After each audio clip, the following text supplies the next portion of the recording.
بسم اللہ الرحمن الرحیم الحمد للہ رب العالمین الصلاة والسلام علی سید الانبیاء والمرسلین وعلی آلہ واصحابہ اجمعین۔ محترم حضرات، آج کی اس ویڈیو میں ہم اور آپ یہ سیکھیں گے کہ صدقات کا مال، زکوٰۃ کا مال ہم کسے دے سکتے ہیں، مصارف زکوٰۃ کتنے ہیں اور کیا کیا ہیں۔ قرآن کریم میں اللہ رب العزت نے 8 مصارف زکوٰۃ کا ذکر فرمایا ہے، یعنی 8 لوگ ایسے ہیں جن کو ہم زکوٰۃ کا مال دے سکتے ہیں۔ قرآن کریم کہتا ہے انما الصدقات للفقراء والمساکین والعاملین علیہا والمؤلفۃ قلوبہم وفی الرقاب والغارمین وفی سبیل اللہ وابن السبیل۔ سب سے پہلی قسم ہے انما الصدقات للفقراء، صدقات کے مال، زکوٰۃ کے مال فقراء کے لیے ہیں۔ فقیر اس شخص کو کہتے ہیں جس کے پاس مال نصاب کے برابر نہ ہو، یا پھر نصاب کے برابر مال تو ہو لیکن اس کی ضروریات زندگی کے سامان ہو، ضروریات زندگی کے سامان سے زائد نہ ہو، ایسے شخص کو فقیر کہتے ہیں۔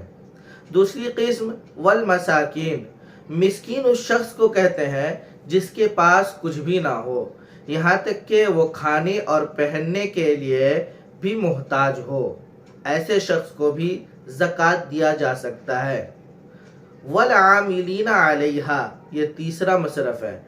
عاملین اس شخص کو کہتے ہیں اسلامی حکومت کی طرف سے جسے زکوٰۃ، صدقات یا عشر کا مال وصول کرنے کے لیے متعین کیا گیا ہو، ایسے شخص کو بھی زکوٰۃ کے مال سے انعام یا تنخواہ دیا جا سکتا ہے، اس کے لیے اس کا فقیر ہونا کوئی لازمی شے نہیں ہے، اور یہ قسم اب ختم ہو چکی ہے کیونکہ اسلامی حکومت نہیں ہے۔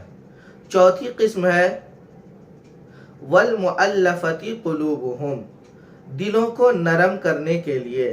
اس میں وہ لوگ بھی شامل ہیں جو غیر مسلم ہیں، مسلمانوں کے علاقوں میں رہتے ہیں، اسلامی حکومت میں رہتے ہیں، ایسے لوگوں کو اس نیت سے کہ ان کے دل میں اسلام کی محبت پیدا ہوگی، مسلمانوں کی محبت پیدا ہوگی، وہ اسلام کی طرف مائل ہوں گے، اگر اس کا اندیشہ ہو تو اس نیت سے ان کی بھی مدد کی جا سکتی ہے زکوٰۃ کے مال سے۔ اور نو مسلم شخص کے دل میں اسلام کی عظمت کو بٹھانے کے لیے اور مسلمانوں کی محبت کو بٹھانے کے لیے اور اس نیت سے کہ وہ اسلام کو چھوڑ کر کسی دوسرے مذہب کی طرف جو ہے مائل نہ ہو جائے، اس نیت سے بھی نو مسلم شخص کو زکوٰۃ کی رقم دی جا سکتی ہے۔ وفی الرقاب، اور گردن چھڑانے کے لیے۔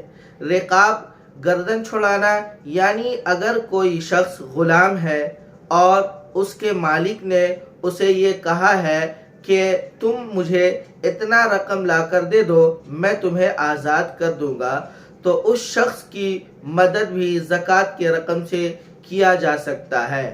آج کے زمانے میں یہ مصرف بھی ختم ہو چکا ہے کیونکہ اب غلاموں کا دور نہیں رہا۔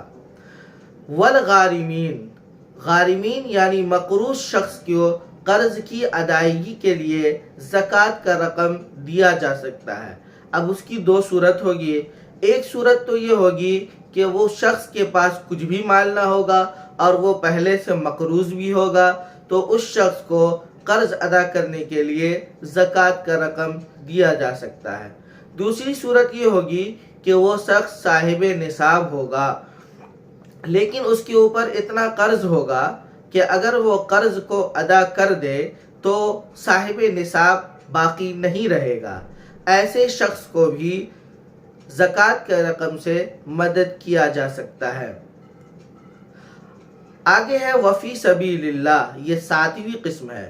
فی سبیل اللہ اس شخص کو کہتے ہیں جو جہاد میں نکلنے کا ارادہ رکھتا ہو، اسلام کی تبلیغ کے لیے، اعلاء کلمت اللہ کے لیے، اور وہ شخص جہاد میں لے جانے کے سامان حاصل کرنے کے لیے، مہیا کرنے کے لیے رقم اس کے پاس نہ ہو، ایسے شخص کو بھی زکوٰۃ کے مال میں سے رقم دے کر اس کی مدد کی جا سکتی ہے۔ اور وفی سبیل اللہ میں ہی وہ طلبہ ہوں گے جو دینی تعلیم حاصل کرنے کا ارادہ رکھتے ہوں گے اور اپنی غربت اور مفلسی کی وجہ سے دینی تعلیم حاصل نہ کر پاتے ہوں گے، ایسے لوگوں کی بھی زکوٰۃ کے رقم سے مدد کیا جا سکتا ہے۔ اور آگے ہے آخری اور 8واں، یہ ہے وابن السبیل۔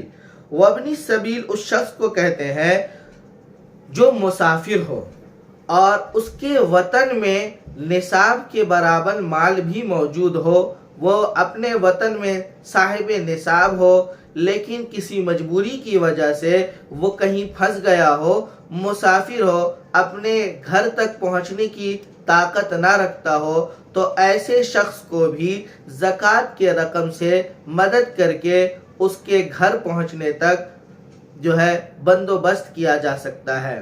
یہ 8 مصارف ہیں: فقراء، مساکین، عاملین زکوٰۃ، مؤلفۃ قلوب، وفی الرقاب یعنی کہ گردن چھڑانے کے لیے، غلام آزاد کرنے کے لیے، والغاربین اور مقروض قرض کی ادائیگی کے لیے، وفی سبیل اللہ اور اللہ کے راستے میں نکلنے والوں کے لیے، وابن السبیل اور اس مسافر کے لیے جو اپنے وطن میں صاحب نصاب ہو اور کسی جگہ کسی مجبوری کی وجہ کر پھنس گیا ہو، اس کے وطن تک پہنچنے کے لیے زکوٰۃ کے رقم سے مدد کیا جا سکتا ہے۔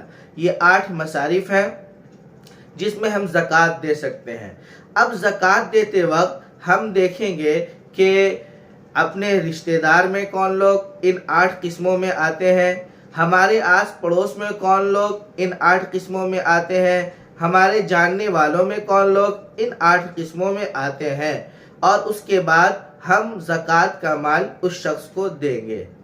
زکوٰۃ دیتے وقت ہمیں اس بات کا خیال رکھنا ہے کہ جس شخص کو ہم زکوٰۃ دے رہے ہیں وہ صاحب نصاب نہ ہو، وہ جو ہے ہاشمی نہ ہو، اور وہ شخص جو ہے وہ سید نہ ہو۔ یہ بات دیکھنا ہمارے لیے ضروری ہے۔ ان لوگوں کے لیے زکوٰۃ لینا جائز نہیں ہے، اور اگر کوئی شخص ان لوگوں کو زکوٰۃ دیتا ہے تو اس کا زکوٰۃ ادا نہیں ہوگا۔ زکوٰۃ سے متعلق یہ مسائل ہیں۔ ایک اور بات زکوٰۃ کے متعلق کہ ہم اپنے رشتہ داروں میں کن کو زکوٰۃ دے سکتے ہیں، اس کے لیے ہمیشہ ایک اصول یاد رکھیں کہ ہم ان لوگوں کو زکوٰۃ دے سکتے ہیں جو ہمارے اولاد میں سے نہ ہو یا ہم جن کی اولاد میں سے نہ ہو، یعنی کہ والد، والدہ، اسی طریقہ سے دادا، دادی، نانا، نانی، اور اسی طریقے سے اوپر تک نسب جہاں تک پہنچ جائے، پر دادا، پر نانا، پر دادی، پر نانی وغیرہ۔ اور جو ہماری اولاد ہیں یعنی بیٹا، بیٹی، پوتا، پوتی، نواسا، نواسی، اور اسی طریقے سے نیچے تک، ان لوگوں کو ہم زکوٰۃ کی رقم نہیں دے سکتے ہیں۔ اس کے علاوہ بھائی، بہن، چچا، پھوپھی، بھتیجی، ماموں، مامی وغیرہ میں سے جو لوگ بھی ان 8 مصارف میں سے کسی ایک مصرف سے بھی تعلق رکھتے ہوں، رشتہ رکھتے ہوں، ان کیٹیگری میں آتے ہو، ان کو ہم زکوٰۃ کی رقم دے سکتے ہیں۔ جزاک اللہ خیر۔ آج کی ویڈیو میں بس اتنا ہی۔ اللہ رب العزت ہمیں اور آپ کو زکوٰۃ کے مصارف کو سمجھ کر اس تک زکوٰۃ پہنچانے کی توفیق عطا فرمائے۔ آمین۔ وآخر دعوانا ان الحمد للہ رب العالمین۔